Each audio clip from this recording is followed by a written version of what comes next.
Hello, my fellow BPD warriors and mental health friends. I'm making a second video today, and I'm sorry I look kind of frazzled, but I've been out all day, and it's been pouring rain. It is downpouring, and I've been driving in it, and it sucked. But I wanted to make this video because it was important to me, because I realized something really weird today. People like me. This may sound strange to someone that doesn't have BPD or maybe any mental health issues, but one of the symptoms of BPD is not having a strong sense of self. Like, I didn't know who Andi was. And whenever I was in a relationship, I would kind of absorb that person's, life. I would become interested in what they were interested in. I would talk about what they wanted to talk about. I would do what they wanted to do. And I noticed really in my last relationship with David that I stopped doing that as much, because he wanted me to always be home, and I'd be like, no, I've got stuff to do, and I'd leave. Before, I would have been like, okay, well, whatever you want, but I'm not doing that as much anymore. And I was always putting up a front, like I had to pretend to be someone else because I wasn't good enough as me. I think that's where the key of it is. And so, like, when I met my boyfriend, S, call him S, my boyfriend S, it was the first time I really talked to someone where I didn't feel like I had to fake any of it. And I don't know if it's because he was a mental health peer. We had met at a conference, and he lives about 2 hours away, so sorry for the shaky camera. He had come up to Richmond with a friend who was going on some sort of retreat, and we hung out that day, and I just told him my life story. And he just listened, fascinated, and I did not hold back. I didn't mush over some of the parts that weren't that good. I just was brutally honest about who I am, what I've been through, what I want to do, what I like. To an extreme extent, I was saying some things that were kind of inappropriate for someone that I had barely known. But I didn't feel I had to put up a front, and that was the first time I really felt that with another person.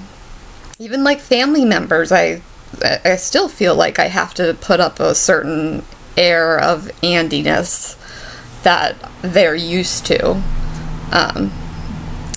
But now I've noticed also that I have a lot less paranoia, which with BPD, paranoia, it's not like, when they first told me paranoia, I was thinking like spaceships and aliens, but no, it's more like constantly worrying about what other people are thinking or what they're saying about you. And I always thought people were thinking about me, and thinking bad things, of course, never good things. They were thinking about how terrible I was, or what stupid thing I was doing, or how ridiculous my outfit was. But I don't have that paranoia nearly as much anymore, because I'm kind of more at the point where it's like, take me or leave me. Alright, you don't like me? That's okay. About a month ago, I actually had a good friend break up with me. She said I was being too needy, which was kind of strange because I had texted her a few times in a week, and she had barely talked to me in like a month. So she sent me like 15 messages in a row, and then was like, and don't plead with me, don't send me all this sad stuff, and I was like, okay. She doesn't want to be my friend, that sucks. It sucks to lose a friend, but if she's not comfortable being my friend, then that's fine. So I sent her, okay, good luck, bye. Haven't spoken to her since. And if she came back to me, because this isn't the first time she's done this, I would be hesitant to accept her back in my life.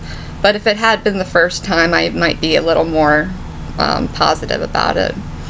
But usually I would have been like, no, please, you have to be my friend. What can I do? How can I fix this? But now I'm more just like, well, this is who I am. Maybe I am needy sometimes. And if me being needy is a problem for you, then we shouldn't really be connected, because I can be needy. And if you're not comfortable being being a support person for me, then I don't want you to fake it. And I'm not going to fake it either. And I've become more honest with people. Especially like online people who contact me, I don't placate them and try to be their friend when I really could care less. I'm kind of like, hey, if they're asking all this stuff about me, I'm like, look, I'm busy, I don't want to chat. So I'm better at setting boundaries as well. But I've noticed that people actually like this Andi, which is kind of weird, because I always thought myself very unlikable and that I had to pretend to be this other version of Andi that was perfect and better. But these people that I'm sharing with, that I'm becoming close to, know my flaws and know about my problems. They know that I've dealt with addiction, that I deal with insecurity, that I deal with BPD. They know some of my deepest secrets. And they like me still, in spite of that. And I don't hold myself to as much of a ridiculous standard as I used to. There's still a little bit that I hold myself to, but it's getting better. And I don't know if that's because I'm getting older. Earlier I had a conversation with my sister that there's a lot of problems with younger Andi and older Andi fighting.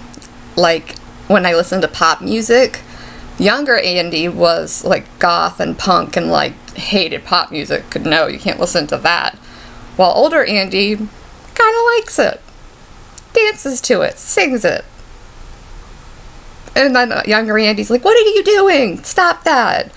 You're being ridiculous. We don't like this stuff. And now I'm like buying clothes that are more comfortable, and younger Andi's like, no, we shop at Hot Topic and we buy fishnets and things with chains on it. And now I'm kind of more like, well, I would rather wear something more practical and professional looking, not something that makes me look alternative. I know I have the purple hair, but that really, when I dyed my hair purple, was the first time I looked at myself in the mirror and felt like me. So it's really a part of my identity. It's not me trying to be hip or cool. It's just something that is part of who I am. So I don't know if it's because I'm becoming older or if I'm getting further along in recovery, but people like this flawed version of me.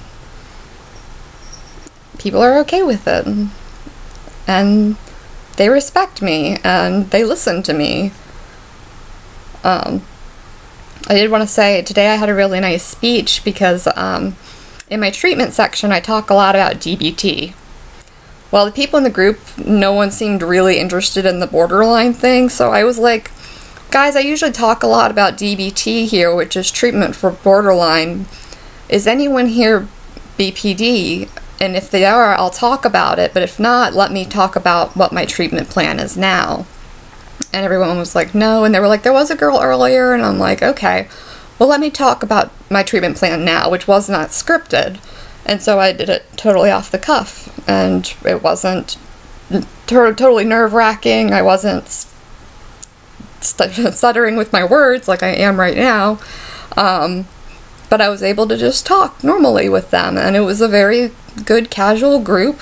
We finished a little early, and there was a girl who kind of hung around, so I was like, do you want to talk? I have a few extra minutes. And she's like, yeah, if you wouldn't mind. And so we talked for a few minutes, and I think that I made her feel good, and gave her some coping skills and some ideas, and I left feeling pretty good about myself. And it was really cool because in the psych units you have to be let out by a nurse because there's a chance people will try to escape. I know someone who has escaped, actually, that I used to work with. He told me about the time he escaped. But I was leaving and there was a nurse leaving at the same time, and we happened to take the same way, and our cars happened to be parked pretty close together, so we talked the whole way down, which was really interesting. So it was really cool talking to the nurse, you know, about her experience. She had been in the behavior unit for 20 years, so it was very cool talking to her, and really she very much valued my experience as well. Did not, you know, a lot of times in the psych wards I felt looked down upon, like I'm less than, while she valued what I had to say about my experiences living with a mental illness as much as I valued her experiences treating mental illness. And so that was a really good thing too. But not as cool as realizing that people like me. I had some other people today tell me that they thought I was pretty cool, or they thought I was a really unique person and fun to talk to, and it really made me feel good, and it made me realize that this Andi is okay. That I don't have to change myself to be someone different. I mean, there were still parts of me that I struggle with. I'm not, you know, totally fixed there. I have a little bit of identity crisis, a little bit. I still have trouble figuring out what to watch on TV because David controlled it so badly. But I'm getting better. I'm still learning who I am, but I think we all are. And I'm really proud of this moment. I'm really proud of today and for coming to this realization. So I think it was a good thing. I wanted to give hope to other BPD warriors that maybe one day you won't feel so lost and like you have to be fake and that you can't be genuine, because I feel like I'm doing that now, that I'm not putting up a front, that I can just be me. I can be Andi, and that's okay. So have hope, BPD warriors. There's a light at the end of the rainbow. BPD warriors, let's go.